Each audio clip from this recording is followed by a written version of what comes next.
Hi, I'm Diane Hendricks and welcome to Fresh to Frozen and Back. This show is going to make your life easier. In each episode, I'll show you how to prepare delicious, healthy, and fresh meals, how to freeze them properly, and then bring them back to the table at a later date.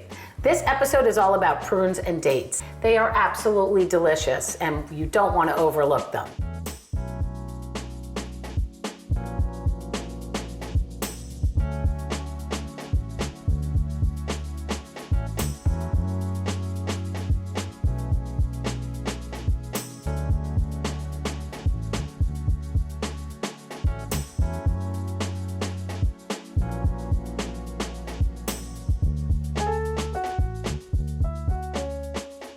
So the first recipe I'm going to make are goat cheese stuffed dates wrapped in bacon and drizzled with a rosemary honey. It is a perfect quick appetizer when you have somebody coming over, and they freeze great. And here's all you do. So you're gonna take your dates, and I'm using Sunsweet dates. They're so delicious. 120 calories a serving with 3 grams of fiber. So you're getting nutrition and flavor and all kinds of goodness with the deliciousness. Okay, so what you do is you take your dates that are already pitted and you open them up very simply. There's a slice in them because the pits have been removed. And you're gonna take goat cheese. So what I do is I'll take the goat cheese and I'll put it in a piping bag, or you can use just a zip top bag, and then you seal it and then cut a corner out of the end. It makes it really easy to get it into the date. It's much easier than trying to spoon it in. Make sure it's like at warmer at room temperature because it makes it easier to get in there. So then you just pipe it right into the date. Look at that, super simple. And then close it. Do it again, so easy. Dates have a natural sweetness. Oh my gosh, it's so wonderful. It's a good way to get nutrition when you want something sweet. Okay, so that's all you do, and I have a couple of these done already. And then I'm just going to take a strip of bacon. I'm gonna take a strip of bacon and cut it in half. And just line, a cutting board or a baking sheet.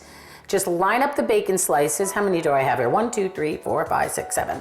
Okay, so we're just gonna line up 7 slices of bacon. Oh my gosh, it's so good. 1, 2, 3, 4, 5, 6, 7, okay.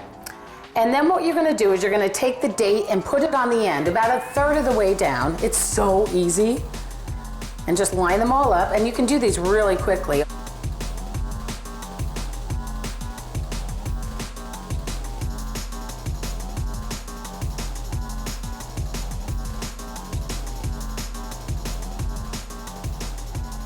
Okay, so you're just gonna line them all up, and then it's as simple as this. All you do is just roll them up. So you just roll them up and then place them seam side down on a baking sheet because we're gonna put them in the oven. It's so easy. They're so good, so good. And each one of these is only a half a slice of bacon, which is good. Your guests are gonna love them. And that little drizzle of the rosemary honey at the end is phenomenal. So let me finish these up. Usually, about 2 to 3 per guest or per serving. And it's so easy, and then the bacon gets all nice and crispy and yummy. Okay, so we've got these here, and I have 7. Odd numbers are lucky, so that's good.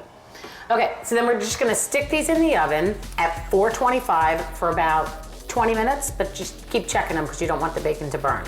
I'm gonna show you, just pull one out of the oven and show you what it's like. So I'm gonna set these on the side.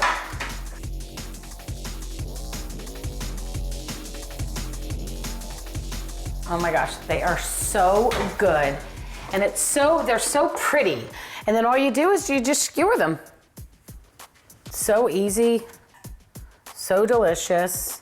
Pile them up. They look really nice when there's a whole bunch of them. And then we're gonna drizzle that rosemary honey on top. And oh my gosh, it's so good. And the rosemary honey, which I'm not gonna show you how to make, is so easy. You just take honey and you put it in a small saucepan. And then you just add a rosemary sprig and just let it steep in there for about, simmering for about, 10 minutes. And that rosemary just gets in there and it's so awesome. I'm not gonna do all of these. I'm just gonna do these.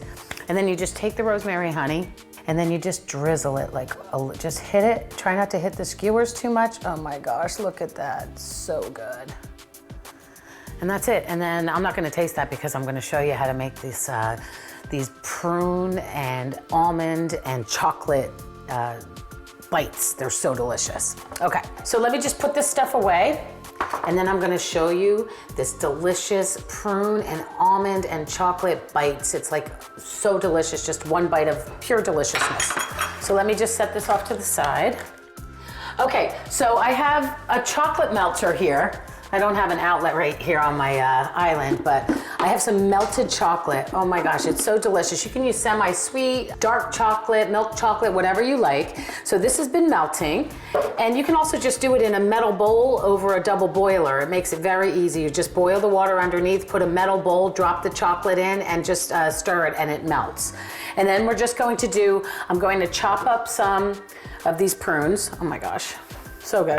Okay, and oh my gosh, prunes are so delicious. They add moisture to your dishes, nutrition, oh, just so delicious, and a great grab and go snack.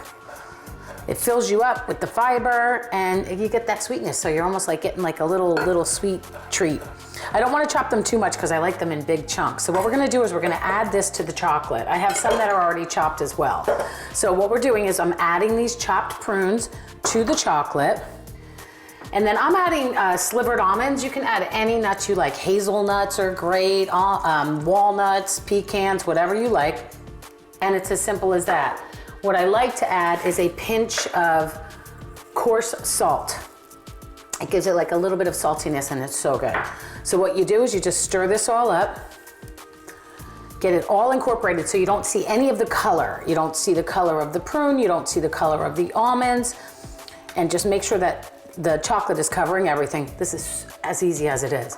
And then what we'll do is take a spoon, and we're gonna just drop these by spoonfuls onto a parchment lined anything. It can be a plate, it can be a baking sheet. This is a cutting board, just lined with the parchment so that it comes right off. And these are delicious, delicious little one bites.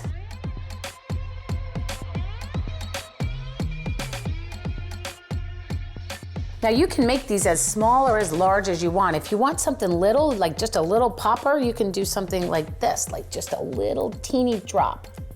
And they're so good. So you just continue doing this until this is all done. I don't need to continue because I've already showed you how to do it. And then you just take this entire thing and just pop it in I pop it in the freezer for about 15 minutes, and then they're done. And this is what they look like.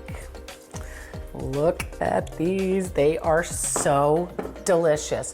They're like bumpy and lumpy and filled with the nuts and the prunes and the chocolate, and it's just a really delicious one bite. When we come back, I'm gonna show you my wild rice with prunes and pistachios. It's a pilaf, it's delicious, and shrimp spring rolls with a plum sauce. I'll see you in a minute. Okay, so I am going to make a very quick and delicious wild rice pilaf with prunes and pistachios. It is so good and super simple. Wild rice is actually an aquatic grass. It's not even a grain. And it's a little bit higher in protein than regular rice, and it just tastes really great. So what we're gonna do is we're gonna heat some olive oil in a pan, a little bit.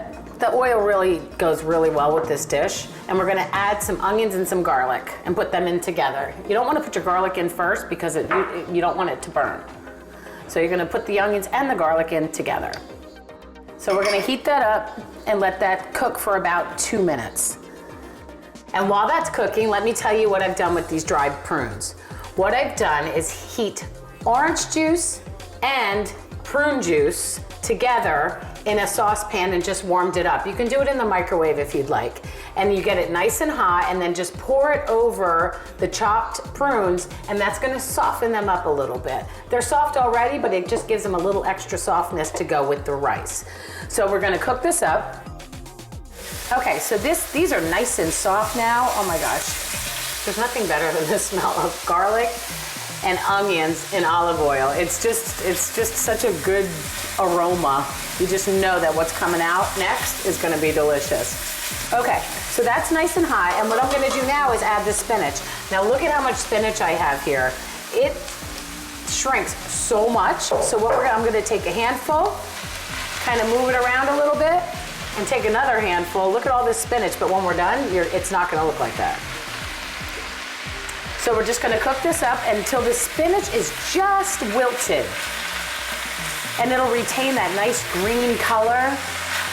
So good. And this is baby spinach. You can use frozen spinach if you want to, but just make sure that you drain it and squeeze out all of the water. You don't want all that water in your dish. So this is already getting wilted, and we're just about ready to toss in the rice.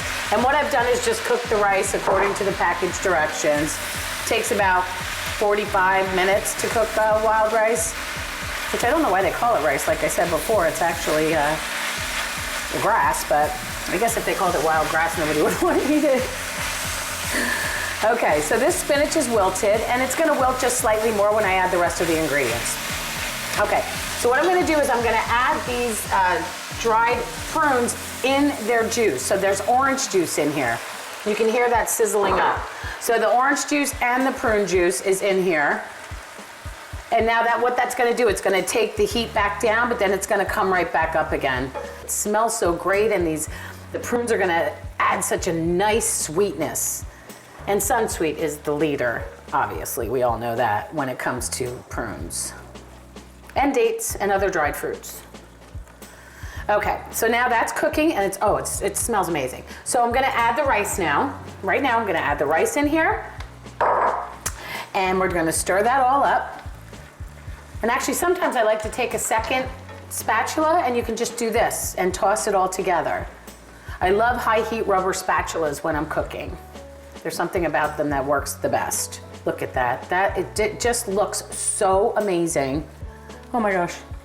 Okay, we're gonna add a pinch of coarse salt, a little bit of roasted red pepper, hot red pepper flakes. Toss that up, and then we're going to add the pistachio nuts that have been crushed. Oh my gosh, this looks so good. Oh my gosh. Okay, and that is all there is to it. So I'm gonna plate this up. Oh my gosh, it is so good. I'm telling you, you never had anything like it. So check this out. Actually, I'm gonna do one more little drizzle of extra virgin olive oil on it because it just makes it so good. And now we're gonna plate it. Oh, geez. Wow. Check this out. Check this out. Let me get something bigger. It'll be easier to get out. Okay. So look at this.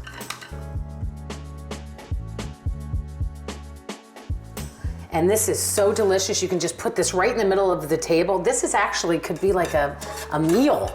You have the protein in the nuts, and you've got protein in the rice, and it's all naturally gluten-free and delicious. Oh my gosh, look at that. Wow.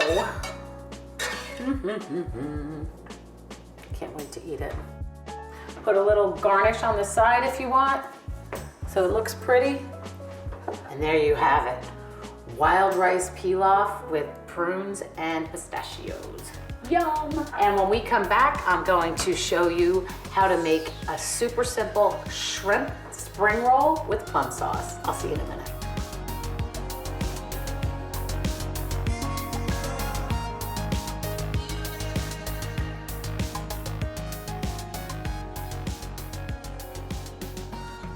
Okay, last but definitely not least, shrimp spring rolls with a plum sauce. And prunes are dried plums, and this is such a great sauce. Stays in your fridge for like a week or so.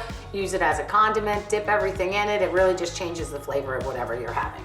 So it's really super simple. All we're gonna do is mix a whole bunch of stuff together and let it simmer. So we're gonna put a little olive oil in a pan. We're gonna add some onion. We are going to add garlic,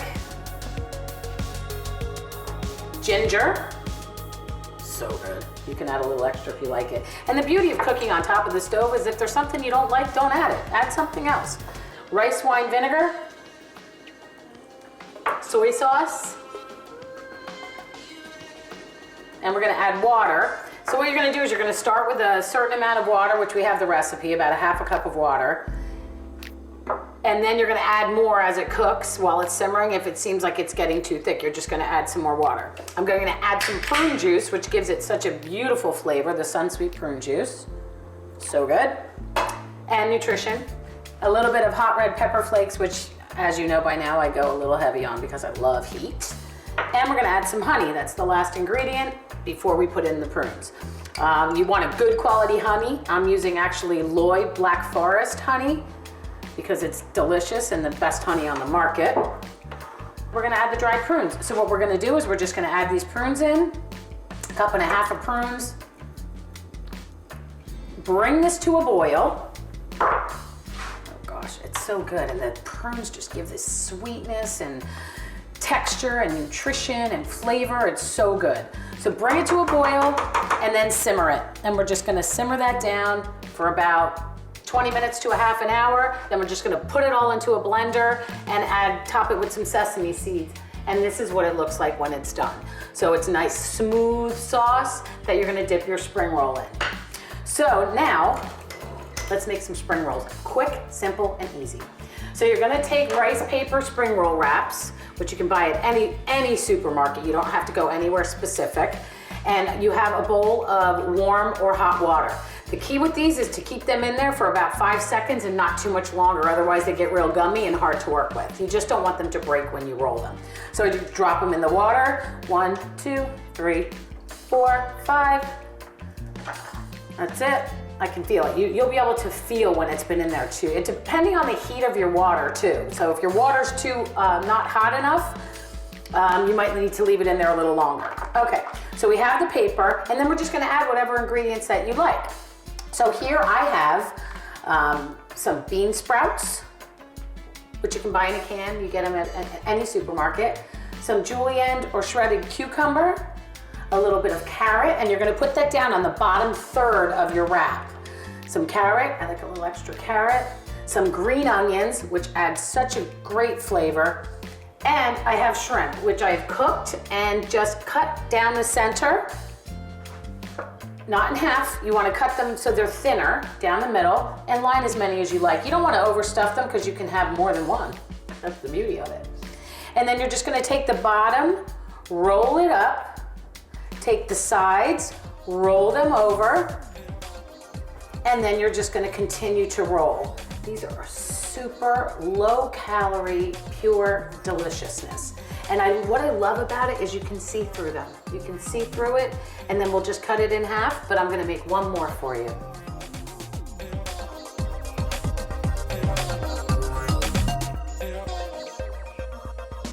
Okay, so this is the second one. Oh my gosh, it's so delicious and they're so pretty. You can see right through them. It's so awesome. So then what you do is you just take them and you'll slice them. I like to slice them at a little bit of an angle, or you can leave them whole. Some people just leave them whole, but you can slice them, leave them at a little angle, slice them at an angle, or you can leave them whole and somebody can just, or do it this way. You can leave it whole and then you can just dip and bite like a little taco. And that's it.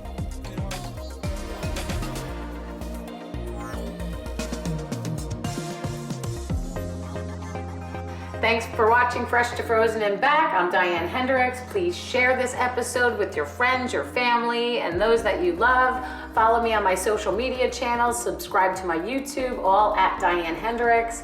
And thanks again for watching. Tune in next time, and I'll see you later.